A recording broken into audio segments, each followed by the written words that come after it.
Obviously, this kind of isolationist movement came from America, from Trump administration. And do you think it has transitioned to England with Nigel Farage being attempting to run for a prime minister again and again, with his party gaining popularity, even more and more people over time uh, joining reform, and some of the people transitioning from conservative to reform? Do you think that's a big threat to conservative party, especially? Well, there's two parts to that. The first part is on isolation, and the second part is on the open reform. So I'll take them one in turn. On isolationism, I don't think isolationism started with Donald Trump. I think isolationism started with the services economy revolution in the 1980s. What we saw was towns, industrial towns that for 100 years, dating back to the Victorian era and the Civil War in America, industrial towns have been the heartland of economic growth. The North in the Civil War, or the North in the UK, the Manchester and cities like that with the Industrial Revolution. That was where the jobs was. That was where the money was. That was where the opportunity for work was.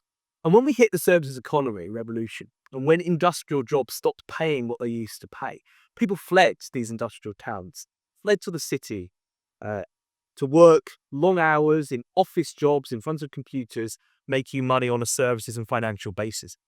And what that meant was people forgot about those towns. They forgot about the people that were still living there, the older people that didn't really have the time or hadn't had the education opportunity to learn these IT skills, to give them an opportunity to engage in those services jobs.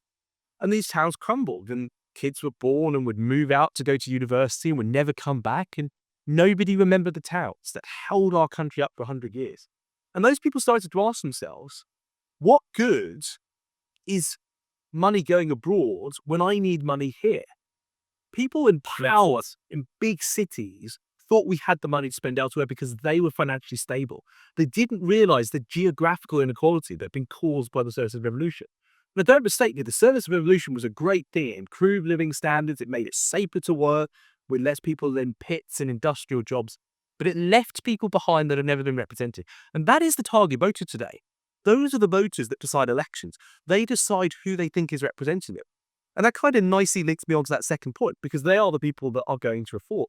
Look, I don't think Nigel Farage will be the next Prime Minister. The reason I don't think he'll be the next Prime Minister is we have a first past the post system, and I don't think the Reform are going to be the biggest party in 326 of the 650 seats. I think he could be the kingmaker, though, of the next election. I think he could have a big say in who does govern by his strategy. If I was advising Reform, they need to stop spending all their time attacking the Conservatives. You said people were defecting from the Conservatives. A few have. Andrew Jenkins, Tim Montgomery, haven't had any current MPs defect. But the big thing is actually Labour voters going to Reform. Voters that maybe voted Conservative in 2019, they like Boris Johnson, they wanted to get Brexit done, they believed in levelling up. They felt the Conservatives failed on all three of those things, ditching Boris, not delivering Brexit as they wanted it, and not levelling up. They went to vote Labour because Labour said they would cut your energy bills. Labour said they would protect the winter fuel payments. Labour said they were on the side of farmers. Labour said it'd be easy to get an NHS appointment. And Labour said they would cut the scandal and cut the sleaze. They've done the opposite on all five of those things. Labour have scrapped the winter fuel payments, leaving freezing pensioners to die. Just last night, we nearly ran out of electricity in our system because Labour haven't cut your energy bills. They made them more expensive. And Ed Miliband's radical green agenda is killing our energy system. And Labour have had so much sleaze, so much scandal, and they've wrecked the economy. So they've lost trust with Labour as well. And now they're turning to Reform. But this is the easy bit for Reform. They consider this election, and years out still, and say the establishment is evil and the system is broken. I happen to agree on both of those points. I just don't think Reform are the solution to it. They haven't got ideas. They ran a manifesto last time that promised about £84 million of spending and £55 million in tax cuts. They don't have an economy that can afford to do that. So where are the reform ideas? They're not there. They're right about immigration. We need to cut immigration, but they don't have the solutions. And I think some voters will realise that. But what I think you'll really see at the next election, if you want one prediction from me, is voters will start learning properly how first past the post works. And what they'll start to learn is that you can only vote if you want to vote for the next MP, for one of the few candidates that actually have a chance of winning. And I think you will see Conservatives do better in the areas where they have a chance of taking an MP over Lib Dem, or particularly Labour. I think Reform will do well where the Conservatives aren't so popular. And I think we will almost certainly not have a majority government next time. It'll be whether the Labour and the Lib Dems can form a government, or whether Conservatives and Reform. I think you're certainly right about small town voters in terms of isolationism. And there was a big drive behind the Trump campaign. A lot of people from Kansas and kind of small states voting for Trump. But we can also see that due to this innovative change and due to the development of AI, these people will be left behind even more over time. With technology developing, technology will potentially be able to substitute some of the people working in farms and etc. So is that a point worth raising for conservative party? Is that something that parties like Reform are going to be able to exploit to their advantage? Well, I haven't seen Reform. That's not going to continue. I haven't seen Reform exploiting the AI revolution point. I think it's a good point. I mean, let's just firstly put facts out on AI. Rishi Sunak ran one of the biggest ever world conferences on AI, invited people like Elon Musk over to this country. He's quite a prominent player in politics these days. Slightly less controversial when he came to that conference.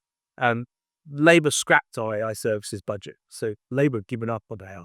AI is going to be an incredibly important part of the future.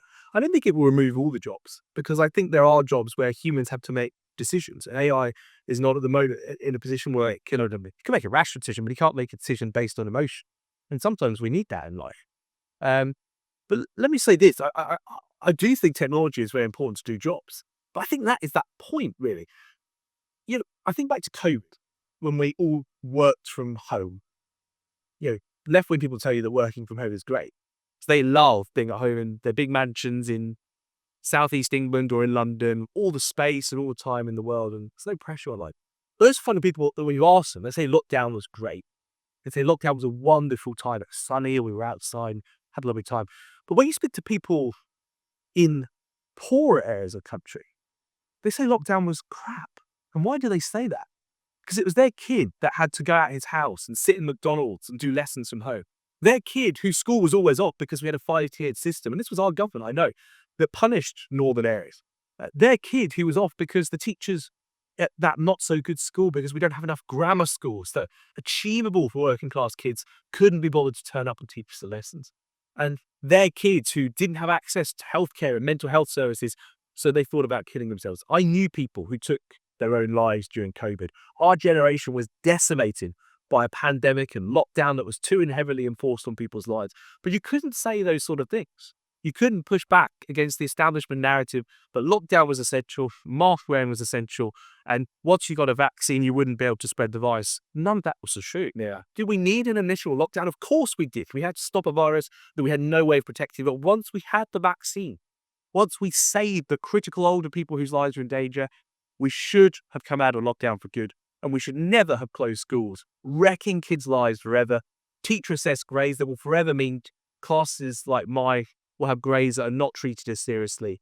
And we should have an inquiry that is not politically biased, that actually looks into young kids who took their own lives because they saw no future in a country that should always deliver a future. Britain is the best country in the world, and the idea that young people were trapped in their own homes with no way of believing that Britain could deliver for them is one of the most shameful things I've ever seen. And the lockdown was a big problem to the economy as well. It was a huge problem. We're still recovering from it. But this is why I do want to pay the former Prime Minister some respect. Rishi Sunak didn't get everything right, but he flew back in September of, I believe, 2021, and he flew back from America and conference he was at to argue against another lockdown because he knew the dangers that we'd be putting ourselves into if we had another lockdown.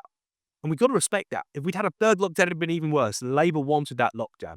So I don't want to hash out all the arguments of COVID again, but lockdowns were critical to our economy. And what happened is we spent too much money because we were locked down for too long. And then we had to pay it back. And the problem with the voters, I love the voters, but the problem with the voters, they always want the money when we give it out, but they never want the cuts that we then have to enact to pay back the money, or we drive up debt. And borrowing becomes more expensive, as it has today for those following the news, that we now have borrowing at the most expensive rate since 2008, when Labour were also in power.